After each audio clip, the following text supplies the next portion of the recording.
इस शक्ति को जागृत करना है।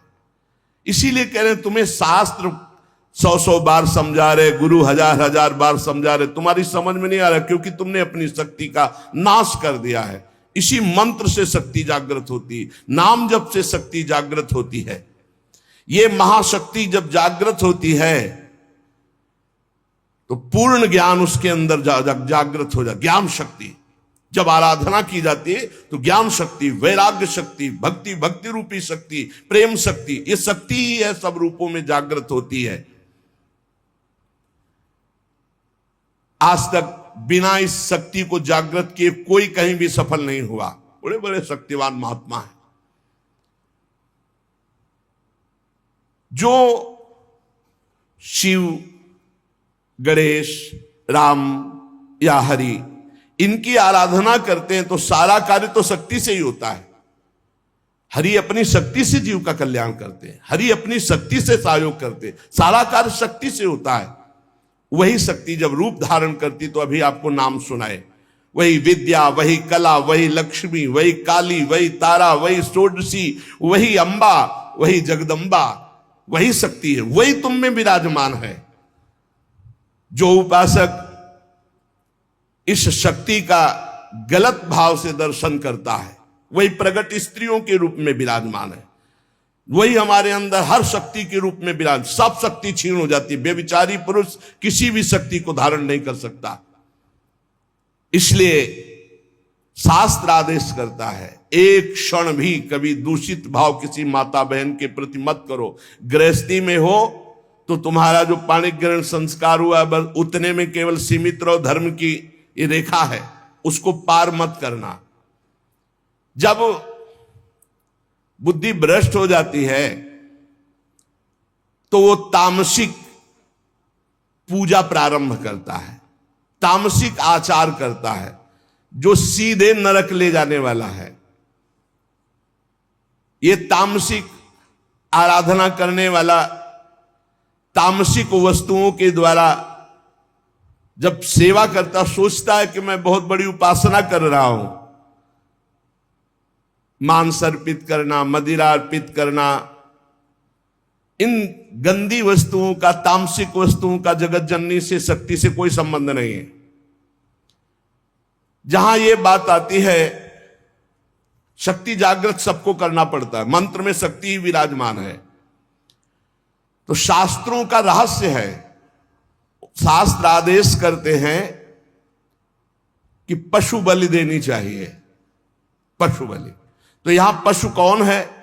जो इंद्रियों में पशुता है और जो जनेंद्री में पशुता है, इस पशुता की बलि देने की बात कही गई है।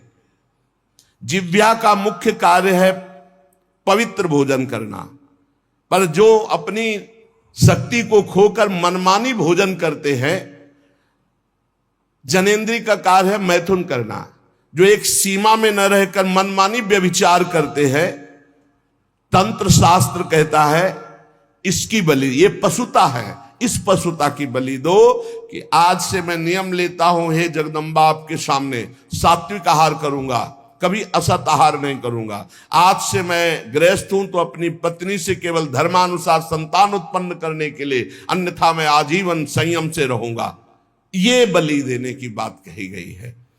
जो काम की लिप्सा है उसका नाश करो। जो स्वाद की, ये दो इंद्रियां बड़ी प्रबल हैं, जनेंद्री और रसेंद्री। परमार्थ में चलने वाले को अपनी दैवी संपदा जागृत करने के लिए इन दो की बलि देना ही पड़ेगा, जबान के स्वाद की और जनेंद्री के भोग की। इस पशु बलि के अतिरिक्त पराशक्ति को कहीं भी ऐसा नहीं लिखा कि अन्य पशुओं की बलि चढ़ाई जाए।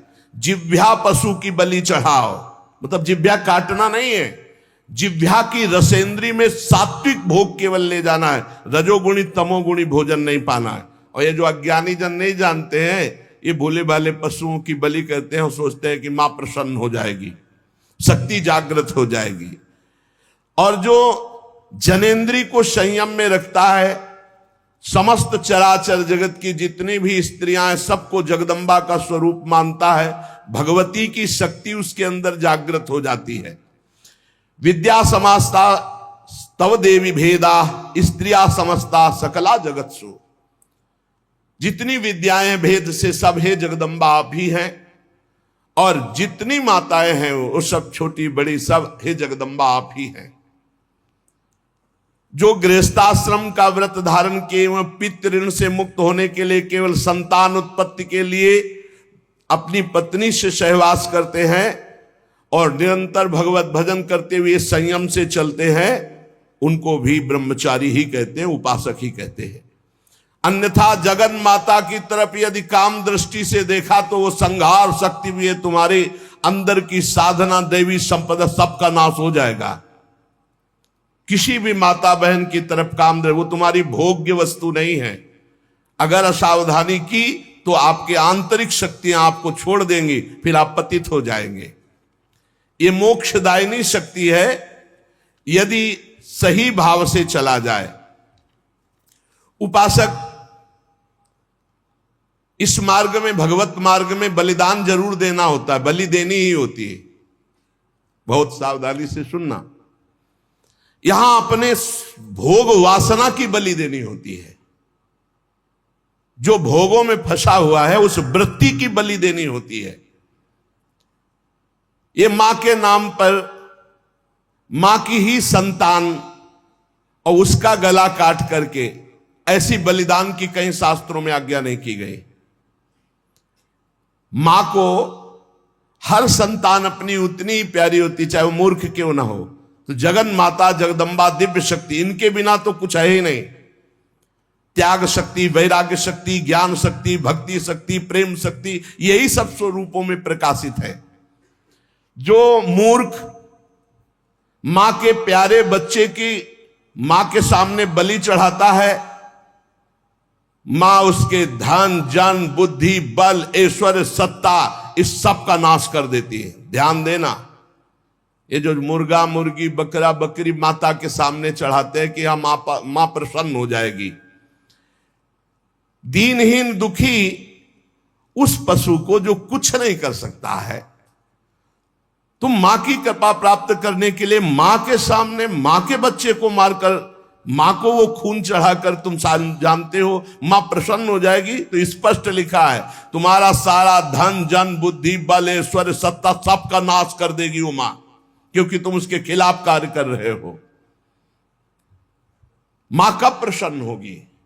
जब तुम अपने धन बल से, बुद्धि बल से, शरीर बल से दूसरों को सुख पहुंचाओगे, क्योंकि दूसरे सब मां की संतान है। मां तुम्हें गोद में बैठा लेगी जब मां की आज्ञा के अनुसार चलोगे, और वही सब शक्तियों की स्वामिनी है, वो तुम्हारे अंदर शक्ति जागृत कर देगी। बलिदान करना है, निश्चित शास्त्रों में आज्ञा है बलि की, बलि चढ़ाना है, लेकिन काम की बलि चढ़ाना है, क्रोध की बलि चढ़ाना है, लोभ की बलि चढ़ाना है, असत्य की बलि, इंद्रिय विषय विलासिता इसकी बलि चढ़ाना है। तुम मां से प्रार्थना करो तुम्हारी बुद्धि शुद्ध हो जाए, मां की चरण रज से तुम्हारे अंदर आसुरी भाव उसकी बलि चढ़ जाए। जब तुम प्रेम भाव से मां की आराधना करोगे तो तुम्हें जो परम लाभ मिलेगा वो दिव्य शक्तियां जागृत हो जाती है। और जब मां से विपरीत भाव किया जाता है, मां को भोग्य भाव से देखोगे, इससे बड़ा विपरीत भाव क्या है? ये सब मां ही तो है विविध रूपों में, जननी ही शक्ति तो है। फिर कोई ये प्रश्न कर सकता है, बड़ा सुंदर है, कि मां के हाथ में नरमुंडों की माला है और मां जिह्वा में रक्त लगाए हुए है, तो अगर मां को अगर बलि पसंद नहीं तो क्यों काटा? महिषासुर को मारा, चंडमुंड रक्त बीज, बहुत से शुंभ निशुंभ बहुतों को काट काट के ढेर लगा दिया। क्या वो मां के पुत्र नहीं थे क्या? आप हमें बलि के लिए निषेध कर रहे हैं, तो क्या मां को खून नहीं प्यारा? तो कह रहे वो मां के बच्चे नहीं हैं, हम ऐसा नहीं कहते, वो मां के बच्चे हैं, पर वो मां से ही भोग करने की भावना रख रहे थे और मां के उन सीधे साधे दुर्बल बच्चों की हिंसा कर रहे थे। तो अगर एक बच्चा ऐसा हो जाए कि पूरे परिवार को काट रहा है तो मां स्वयं काट देगी। वो अपने दुलार को एक तरफ रख के उसको काट देगी। पूरे विश्व की रक्षा के लिए इन राक्षस रूपी पुत्रों की मां ने स्वयं हत्या की और उन्हीं की प्यार से मुंडों की माला धारण की, जो पूरे चराचर जगत का विनाश कर रहे थे। पूरे चराचर जगत को कष्ट दे जो बालक, तो मां समर्थ होते हुए कैसे बर्दाश्त कर सकती है। इसलिए निरपराध ये बकरा, ये मुर्गा किसी को कष्ट नहीं दे रहे। अगर तुम्हें बलि चढ़ानी है तो अपने काम, क्रोध, लोभ, मोह, मद, मत्सर की इनकी बलि चढ़ाओ, अपनी वासनाओं की बलि चढ़ाओ, अपनी जिह्वा रसेंद्री की बलि चढ़ाओ कि हम ऐसे गलत भोजन नहीं करेंगे। जनेंद्री, हम किसी माता की तरफ कभी हम गंदी दृष्टि नहीं रखेंगे, सब में भगवत भाव रखेंगे। जो इन सीधे साधे पशु पक्षियों की बलि चढ़ाता है तो भगवती फिर उनका विनाश दूसरे रूप में करती है। इसलिए उपासक किसी भी तरह से कोई आसुरी प्रवृत्ति वाली उपासना न स्वीकार करे, कोई आसुरी प्रवृत्ति वाले आचरण न करे। किसी भी शक्ति को मंजूर नहीं। शक्ति सबको चाहिए, चाहे किसी भी मार्ग में चलने वाला हो, शक्ति सबके अंदर जागृत होती, बिना शक्ति के एक कदम नहीं चल सकता। पशु बल, मानव बल, असुर बल, देव बल, ये ईश्वरी शक्ति के आगे नहीं, सब ईश्वरी शक्ति के अंतर्गत है। जब पशु बल बढ़ता है तो यही शक्ति जागृत होकर उसका नाश करती है। जब मानव बल बढ़ता है आसुरी प्रवृत्ति से तो यही शक्ति उसका नाश करती है। जब असुर बल बढ़ता है तो यही शक्ति नाश करती है। जब देव बल बढ़ता है और असुर भाव को प्राप्त होता है तो उसका भी विनाश यही शक्ति करती है। महिषासुर विशाल पशु बल, तो भगवान की शक्ति ने महान दुर्गा रूप धारण करके काट के फेंक दिया महिषासुर को। मानव बल जैसे कौरवों में बढ़ा, मानव बल जैसे बाणासुर में बढ़ा, मानव बल शास्त्राबाहु अर्जुन में बढ़ा, परशुराम की शक्ति ने काट के फेंक दिया। श्री कृष्ण शक्ति ने बाणासुर को सीमित कर दिया। श्री कृष्ण शक्ति ने कौरवों का विनाश कर दिया। मानव बल, जब अपनी मर्यादा से कोई बल बढ़ता है तो भगवान की दिव्य शक्ति उसका शासन करती है। जैसे रावण का असुर बल बढ़ा, भगवान ने रान को कुल रोवनिहारा। जब इंद्र देवता का दैव बल बढ़ा तो गिरिराज जी उठाकर सारा बल उनका चूर कर दिया, घमंड चूर कर दिया कि मैं देवराज हूं। ईश्वरी शक्ति चारों तरफ से आपको घेरे हुए है। आप साधारण नहीं हैं, आप भगवान के अंश हैं। आप मर्यादा से चलेंगे, आप सत्य मार्ग में चलेंगे तो आपके अंदर ईश्वरी शक्ति जागृत होगी, और असत्य मार्ग में तो वही ईश्वरी शक्ति आपका विनाश कर देगी, ऐसी जगह ले जाएगी कि आपका नाश हो जाएगा। इसलिए आप अपनी शक्ति का जागरण करें, ना कि अपना नाश अपनी ही शक्ति से करवावे। यही बुद्धि शक्ति, या देवी सर्वभूतेषु बुद्धि रूपेण संस्थिता नमस्तस्यै नमस्तस्यै नमस्तस्यै नमो नमः। यही दैवी शक्ति आपको गलत सलाह दे देगी। जब आप गलत आचरण में जाओगे, अधर्म आचरण करोगे, तो बुरी दशा आने के पहले बुद्धि बदली जाती है। जाका विधना दारुण दुख दीन, ताकि मति पहले हर लीन। मति माने बुद्धि का अपहरण हुआ, जीव का नाश हो गया। इसलिए श्रीपाद प्रबोधानंद जी कह रहे, तुम्हारे अंदर शक्ति है कोटिभीर्ण। शास्त्र गुरु करोड़ों करोड़ों बार समझा रहे, तुम्हारी समझ में नहीं आ रहा। तुम खलु लोक निंदा सतई, 100 बार तुम्हारी निंदा हो रही, ऐसे आचरण करते फिर भी तुम्हारी समझ में नहीं आ रहा। महानरदृष्टि भीर नहीं विपत्ति सौखेर नहीं। अब महाविपत्ति आने वाली है, अब क्या करोगे?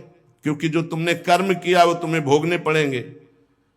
पूर्व से अभी इसी जीवन में आप अपने जीवन को झांक करके देख लीजिए, आपके जीवन में क्या क्या हुआ है। आप खुद इस बात के गवाही हैं कि अगर वो केस खुल जाएं जो आपके जीवन में हुए हैं तो नरक, जेल, निंदा, इसके सिवा कुछ नहीं है।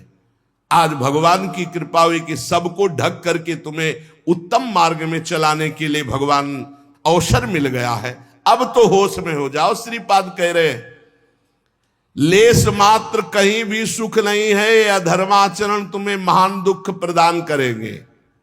हाय हतभाग्य। फिर भी वो कामांध होकर दूसरी माताओं की तरफ भोग दृष्टि से देख रहा है। मनागपि ननोत्सहे हतमनो युवत्याहृतम निरोधभूत मत ईदृशम किम वितासे वृंदाटवी। कैसे वृंदावन तुम्हारा कल्याण कर देगा, कैसे तुम्हारा वृंदावन रक्षा कर देगा यदि वृंदावन में माताओं बहनों के प्रति तुम काम दृष्टि रखोगे। हाय हाय, हजारों बार करोड़ों बार गुरु समझा रहे, शास्त्र समझा रहे, फिर भी तेरी समझ में नहीं आ रहा। और मैं स्वयं कह रहा हूं कि लेस मात्र सुख इसमें नहीं, श्रीपाद कह रहे, मैं स्वयं कह रहा हूं कि लेस मात्र इसमें सुख नहीं, फिर भी तू माताओं बहनों की तरफ काम दृष्टि, दोस्त दृष्टि, भोग दृष्टि रख रहा है। कैसे तुम्हें वृंदावन रक्षा करेगा, कैसे तुम्हारे वृंदावन हृदय में प्रेम प्रकाशित करेगा जब बार बार शास्त्र आज्ञा और गुरु आज्ञा का उल्लंघन कर रहे हो। जरी हरति स्वांतम हरिहरि युवत्यादि विषयो नरी नर्त्याक्रम्य त्वतिशिरसि माया भगवतः वरीवर्तीत्याशा चिरमिहितु वृंदावन वने न जाने राधाया कथम्यू चरी करती करुणया। हे हरि मेरी रक्षा करो, मेरी रक्षा करो। हरि ही रक्षा कर सकते हैं। हे हरि मेरी रक्षा करो। हे भगवान, आपकी माया मेरे सिर पर सवार होकर बार बार मुझे खींच रही है। ऐसा सबके हो रहा है। हे भगवान, ये आपकी विचित्र माया मेरी बुद्धि में सवार होकर, खोपड़ी में सवार होकर बार बार खींच रही है।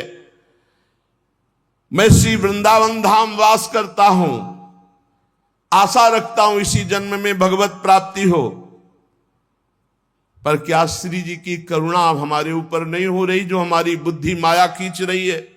हे वृंदावन धाम, हे हरि, हे किशोरी जो करुणा करो, ऐसी कृपा कर दो कि मेरी बुद्धि, सबसे ज्यादा आक्रमण इसी का होता है। द्वितीय आक्रमण कंचन का, और तृतीय आखिरी आक्रमण होता है नाम हो जाए, कीर्ति हो जाए। इन तीन से जो बचा ले जाए वो भगवत प्राप्ति। कैसे बचे, अब उपाय बता रहे। राधा कीर्ति सुधा रसेन रसना रात्रिं दिवं पूर्यताम श्री वृंदा विपिने तदीय पदयो कैंकर्य में वार्थताम। रात दिन प्रियाजू का नाम जप करो, राधा राधा राधा। रात दिन रसना से श्री स्वामिनी जी के पदों का गायन करो, उनकी कीर्ति उसमें विराजमान है। सुंदर सुंदर पद है चतुरासी जी के। अर्थों की तरफ मत जाओ, अर्थ तो स्वयं प्रकाशित होगा। एक बार श्री सदगुरुदेव भगवान से वाणी जी के अर्थ के विषय में चर्चा की तो उन्होंने कहा, जब तक साधक का पुरुष भाव है तब तक ज्यादा अर्थ पर ध्यान नहीं देना चाहिए। वाणी जी का गायन वनिता पुरुष भाव मिट जाए तब सेवे ललितादिक के भाई। चतुरासी जी महान सिद्ध औषधि है। काम वेदना को शांत करने के लिए अग्नि के समान है। संसार समुद्र से पार होने के लिए चतुरासी जी नौका के समान है। आराम से नाव में बैठ गए, खेवैया हरिवंश चंद्र जी में पार कर दिया। भवजल निधि को नाव और काम पावक को पानी। और इतना ही नहीं, प्रेम भक्ति को मूल, मोद मंगल सुखदानी। बड़ा आनंद हर समय बना रहेगा। एक बार 24 घंटे में चतुरासी जी का पाठ कर लिया, 84 लाख योनियों में नहीं जाओगे। जब तक जियो रोज चतुरासी जी का पाठ करो तो छुट्टी 84 भ्रमंते निरखै जुगल किशोर, भगवत साक्षात्कार करा देगी चतुरासी जी। काम को जड़ से शांत कर देगी चतुरासी जी। चिंता मत करो, भव समुद्र से पार हो जाओगे और नवनिभृत निकुंज में सहचरी भाव की प्राप्ति हो जाएगी आपको। ये चतुरासी जी सहचरी भाव, सखी भाव की निश्चित प्राप्ति करा देती। जब आप अपने को सखी देखेंगे तो कहां काम, कहां क्रोध, कहां लोभ, कहां मोह, कहां मद। ये तो पुरुष भाव में देह, जब स्त्री भाव पुरुष भाव होता है तब काम विकार जागृत होता है। तो इसको कैसे नष्ट करें? बोले राधा कीर्ति सुधा रसेन रसना रात्रिं दिवं पूर्यताम रात दिन राधा राधा रटो और चतुरासी जी का गायन करो, क्योंकि राधा कीर्ति से भरी हुई श्रीमद चतुरासी जी, 42 लीला, स्फुटवाणी, केलिमाल, ये सब महारस ग्रंथ हैं। श्री वृंदा विपिने तदीय पदयो कैंकर्य में वार्थताम। तदीय पदयो कैंकर्य, सदैव अंदर से भाव करो मैं प्रियाजू की सखी हूं, मैं प्रियाजू की दासी। ये तो वर्दी है ऊपर की, पोशाक है पुरुष भाव, आप पुरुष नहीं हो, सच्चिदानंद प्रभु के अंश हो। और उस अंश में जब भाव किया गया तो सहचरी भाव का स्वरूप, किशोरी मात्मानम किमि सुकुमार कलये, अपनी आत्मा को किशोरी के स्वरूप में चिंतन किया गया तो किशोरी स्वरूप हो गए। ये जो निज मंत्र है, ये जो चतुरासी जी है, ये जो उपासना का भाव है, ये आपको सहचरी भाव सहज में प्रदान कर देगा। आपको ज्यादा अटकल लगाने की जरूरत नहीं, बस साधन में लगे रहिए। श्री वृंदा विपिने तदीय पदयो कैंकर में वार्थताम। अरे दिन में एक बार तो सोचो कि मैं कौन हूं। सोचते आप सब दिन में एक बार तो सोचिए कि मैं कौन हूं। मैं श्री जी की हूं, मैं श्री जी की सहचरी हूं, मैं श्री जी की दासी हूं।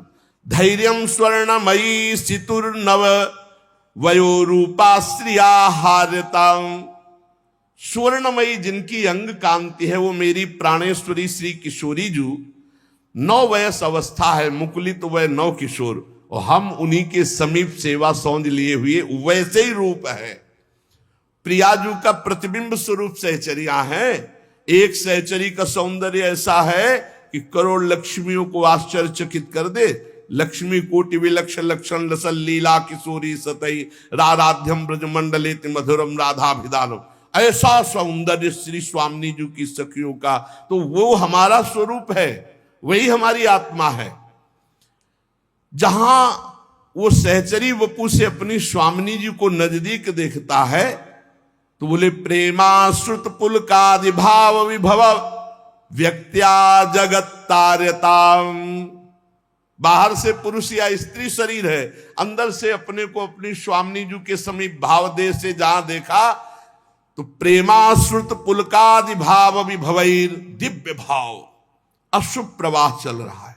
आंखों के सामने प्रिया प्रीतम है, आंखों से अश्रु बह रहा है। गदगद सुर नैना सजल दंपति रस रहे भीन, ईगत वृंदा विपिन में फिरे प्रेम तल्लीन। श्रीपाद कह रहे जगत तार्यताम, वह महापुरुष संपूर्ण जगत को परम पद दिलाने की सामर्थ्य रखता है, जो प्रियाजू के समीप हर समय अपने भाव दे से रहता है। अश्रु प्रवाह हो रहा है, पुलकित हो रहा है, गदगद कंठ से उनकी कीर्ति का गान कर रहा है। सातरत सा लोकान तारयति अतिरस विवशम किशोर युग्मम द्रुत नव कांचन नील रत्न रोचि।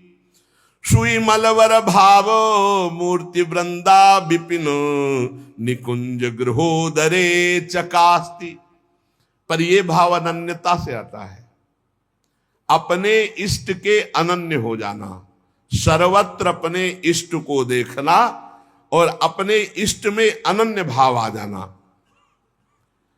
इतना तो समझना यह है कि भगवान एक हैं, प्रभु एक हैं, दो नहीं। बोले हमारे तो प्रिया प्रीतम 2 हैं, ये भी एक ही है। रसोया परमानंद एक एव द्विधा सदा, एक ही परमानंद रस रूप धारण किया, प्रिया और प्रीतम का रूप। ये नवल किशोरी नवल किशोर, 2 तन, 1 प्राण, 1 मन, 1 रुचि, 1 स्वभाव, 1 तत्व और 2 तन धारण किए हुए हैं। सत्य 2 नहीं होते, एक ही होता है। वो विभिन्न रूपों में प्रकाशित हो सकता है पर होता एक ही है। वो अलग अलग दिशा में, अलग अलग रूपों में, अलग अलग नामों में प्रकाशित हो गया। जैसे हमारे यहां हित तत्व ही वृंदावन, हित तत्व ही खगमृग पशु पंछी, हित तत्व ही लता वृक्ष औषधि, हित तत्व ही प्रिया प्रीतम, हित तत्व ही सहचरी। हित के सिवा, प्रेम के सिवा कुछ नहीं। प्रेम प्रिया प्रीतम, प्रेम वृंदावन, प्रेम लता पता खगमृग पशु पंछी रजरानी यमुना रसरानी, सब प्रेम, प्रेम तत्व के सिवा ये सब प्रेम के नाम है। इस मार्ग में चलने वाले उपासक को स्थूल बुद्धि का त्याग करना होता है। स्थूल बुद्धि में क्या आता है? ये स्त्री है, पुरुष है, जड़ है, चैतन्य है, ये अच्छा है, बुरा है। सूक्ष्म बुद्धि क्या देखती? क्योंकि प्रेम सूक्ष्म तरम है। सूक्ष्म बुद्धि ना स्त्री देखती, ना पुरुष देखती, ना क्रिया देखती, वो सब के अंदर बैठे हुए प्रभु को देखती। सब में मेरे राधा वल्लभ लाल विराजमान, सर्वान वस्तुतया निरीक्ष परम स्वाराध्य बुद्धिर्मम। खास परमार्थ का साधक इस बात को जरूर स्वीकार करता है कि सब में मेरे प्रभु विराजमान है। इसलिए वो किसी की निंदा नहीं करता, किसी का खंडन नहीं करता, पर अपने इष्ट को सबसे श्रेष्ठ मानता है। ये हर उपासक को चाहिए। गुरु प्रदत्त इष्ट देव में सर्वोपरि भावना, किसी का खंडन नहीं, किसी को नीचा नहीं दिखाना, किसी की निंदा नहीं करना, पर इष्ट हमारा हमारे लिए सर्वोपरि है, ऐसा भाव। चाहे वो राम उपासक हो, शिव उपासक हो, कृष्ण उपासक हो, जगदम्बा उपासक, अपने इष्ट को सर्वोपरि मानना और किसी के भी इष्ट की निंदा ना करना और उसको नीचा ना दिखाना, अपने लिए अपने इष्ट को सर्वोपरि मानना। ये भावना इतनी जोर की होनी चाहिए कि अपने इष्ट के सिवा और कुछ रह ही न जाए पूरी सृष्टि में। उत्तम के बस असमन माही, सपने हूं आन पुरुष जग नाही। एक बार गोस्वामी तुलसीदास जी वृंदावन आए। प्रातःकालीन वेला अपनी नित्य दिनचर्या करके निकले दर्शन करने के लिए। तो श्रृंगार में जिन ठाकुरों के दर्शन किए तो सब में मुरली, मोर मुकुट, ललित त्रिभंगी, पार्श्व में श्री राधा किशोरी। प्रणाम किया, कहा कहा कहूं छवि आज की, भले बने हो नाथ। नाथ आप ही हो, मुझे पता है बहुत सुंदर हो, प्रियाजू के साथ विराजमान हो, पर महाराज मेरे मन में पूर्ति नहीं हो रही, दर्शन की पूर्ति नहीं हो रही। जो प्यास है वो मेरी तृप्ति नहीं हो रही। मैं देख रहा हूं सांवले सलोने आप मेरे ही प्रभु हो, गोरी प्रियाजू आप मेरे ही हो, मुझे कोई संशय नहीं है, पर ये रूप हमारी तृप्ति का कारण नहीं। देख लो इष्ट निष्ठा, जबकि जड़ चैतन्य को सबका बोध है, गोस्वामी जी को। प्रभु जब मैं आपके कर कमल में मुरली देखता हूं और मयूर पिच्छ मस्तक पर देखता हूं और सीधे खड़े होने की जगह 3 जगह से टेढ़े ललित त्रिभंगी देखता हूं, बड़ा सुंदर रूप है, मुझे तृप्ति नहीं।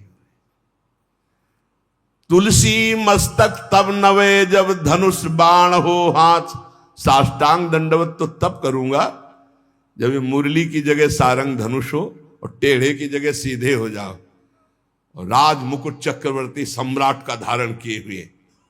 प्रभु मैं जानता हूं भले बने हो नाथ, मेरे ही नाथ हो, कोई अंतर नहीं, पर मैं साष्टांग दंडवत तभी करूंगा। जिस मंदिर में जाते हैं वहीं प्रिया प्रीतम, तो वृंदावन है, यहाँ तो ढाक पात सब जगह राधा राधा राधा राधा, कृष्ण कृष्ण, ये तो प्रिया प्रीतम का महल है।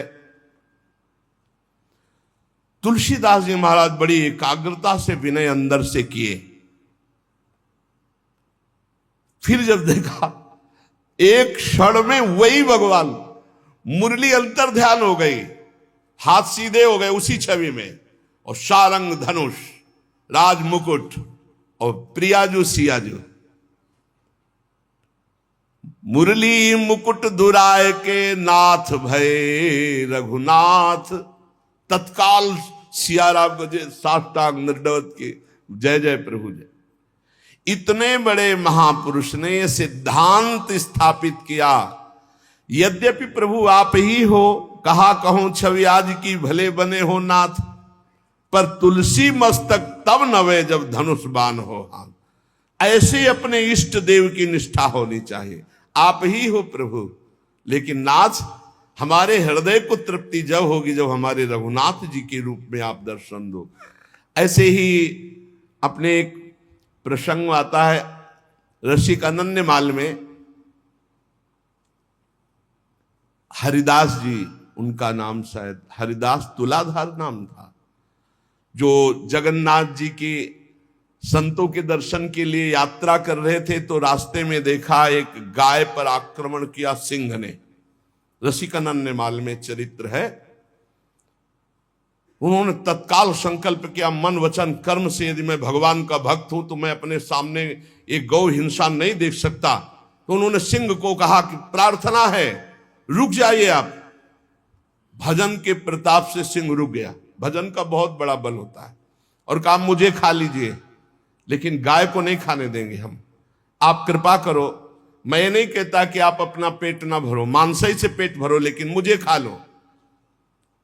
सिंह ऐसी दृष्टि से मानो देखा, उनके हृदय में आया कि अच्छा मैं बूढ़ा हूं, तुम्हारा पेट नहीं भरेगा, तो मेरे जवान लड़का, बस मुझे कुछ समय दीजिए, मैं लौट के जाता हूं, अपने पुत्र को साथ लेके आता हूं, वो हष्ट पुष्ट जवान है और मैं, दोनों को खा लेना, गाय मत खाओ। भजन का बड़ा प्रभाव होता है। सिंह शांत हो गया, वो लौट के आया, अपने पुत्र से कहा मैं वचन दे के आया हूं सिंह को, वो गाय को खा रहा था, अब आप चलो और हम दोनों को वो खाएगा, उसका पेट भर जाएगा। ये देखो धर्मात्मा पुरुष की संतानों, उनका पहली बात तो पिता आज्ञा का पालन होगा और दूसरी बात गौ रक्षा के लिए हमारे प्राण जाएंगे। आज हमारा जन्म धारण करना सार्थक हो गया और पिताजी चलो आगे आगे वो चलने लगा। जब वहां पहुंचे, प्रार्थना की, बिल्कुल वैसे सिंह बैठा था, गाय जा चुकी थी। प्रार्थना की मुझे खा लो और मेरे बेटे को खा लो। बड़ी जोर से गुर्राया सिंह, दहाड़ा, आंख मूंद के बैठ गए। थोड़ी देर देखा कि आक्रमण ही नहीं हुआ, तो जब देखा तो शंख चक्र पद्म गदा धारण की हुई भगवान नारायण। तो उनका अच्छा परीक्षा ली जा रही थी। प्रणाम किया और कहा प्रभु आप, और उदास हो गए। तो उनका तुम प्रसन्न होते हुए भी उदास कैसे हो गए? बोले प्रभु मेरे नेत्रों को बान पड़ गई है, निकष कुंज ठाढ़े भये, हरिवंश महाप्रभु के शिष्य थे। निकष कुंज ठाढ़े भये, भुजा परस्पर अंश, श्री राधा वल्लभ मुख कमल निरख नयन हरिवंश। मैं जानता हूं मेरे ही प्रभु पर मुझे प्रसन्नता नहीं। अगर मुझे प्रभु प्रसन्नता देना चाहते हो तो उसे, वहां तत्काल जो शंख चक्र गदा पद्म धारण की हुई भगवान नारायण थे, अंतर ध्यान हो गए। वही तत्व है ना, तत्काल प्रिया प्रीतम के रूप में नेत्र शिर आ गए। एक प्रसंग आता है प्रियालाल ब्रज लीला के अंतर्गत, एकांतिक कोई वार्ता करना चाहते थे समस्त गोपी मंडल के मध्य में, तो अंतर्धान हो गए। पूज्य भाई जी से हनुमान प्रसाद पोद्दार जी ने लिखा है। अब सांकेतिक कुंज में जाकर लालजू विराजमान हो गए। प्रियाजू दूसरे मार्ग से उधर चली और गोपीजन दूसरे मार्ग से। गोपीजन वहां शीघ्र पहुंच गई और देखा लालजू ने कि गोपियां आ गई। अब क्या करे, तो दो भुजा बढ़ा ली। भाई जी ने लिखा ब्रज लीला के अंतर्गत वही श्याम सुंदर है, पर दो भुजा बढ़ने का नजदीक गए, बस नेत्रों से प्रणाम किया और कहा हे भगवान नारायण हम पर कृपा करो, हमारे प्रीतम श्याम सुंदर मिल जाए, और आगे बढ़ गई। दो भुजा बढ़ा लेने से कोई प्रियता नहीं किसी गोपी के हृदय में। पर जब लाडली जो उस कुंज में प्रवेश किए तो महाराज कोशिश करते रहे कि दो भुजा रख ले, लेकिन अंतर्धान महामाधुर्य रस प्रवाहिनी श्री स्वामिनी जी की दृष्टि, बस मुरली मनोहर द्विभुज। तो यहां अनन्यता, उपासक में जितनी अनन्यता आ जाएगी उतने इष्ट देव की समीपता का उसे अनुभव होने लगेगा। अब इस अनन्यता को हम कैसे प्राप्त करें, तो कह रहे नाम जप के द्वारा। भगवान नाम जप में इतनी सामर्थ्य है कि अन्य अन्य आश्रय, अन्य अन्य जगह जो गया हुआ मन है वो लौटकर अपने इष्ट में अनन्य हो जाएगा। भाई जी महाराज साधन बता रहे हैं, नाम जप, सब कुछ इसी से प्राप्त हो जाएगा, विश्वास कर लीजिए। तो लोग पूछते हैं कौन सा नाम जप करें, तो पहली बात है कि जो आपके गुरु ने नाम दिया है वो नाम जप करो। यदि आपने गुरु नहीं बनाया तो जो नाम आपको भगवान का प्रिय हो, गोपाल शास्त्र नाम में 1000 नाम है, विष्णु शास्त्र नाम में 1000 नाम है, राम कृष्ण हरि शिव, जो नाम आपको प्रिय हो नाम जप करो। वो आपको गुरु से मिला देगा, गुरु मंत्र दिलवा देंगे, वो आपको भगवत प्राप्ति का सब वही नाम करवा देगा। आप शुरू तो करो नाम जप करना। जिनको सौभाग्य से गुरु मिल गए हैं, अपने गुरु के द्वारा दिए हुए नाम पर आसक्त हो जाओ। और मन का एक स्वभाव है, ये बगल में कुछ लेके चलने का स्वभाव है, गुरु से हटकर कुछ लेके चलने का। ये स्तोत्र ले लें, ये नाम ले लें, ये इसका स्वभाव है। इसी स्वभाव को हटाना है। गुरु ने कहा राम तो राम, गुरु ने कहा राधा तो राधा जीवन, उसी से आप देख लेना सब कुछ प्राप्त हो जाएगा।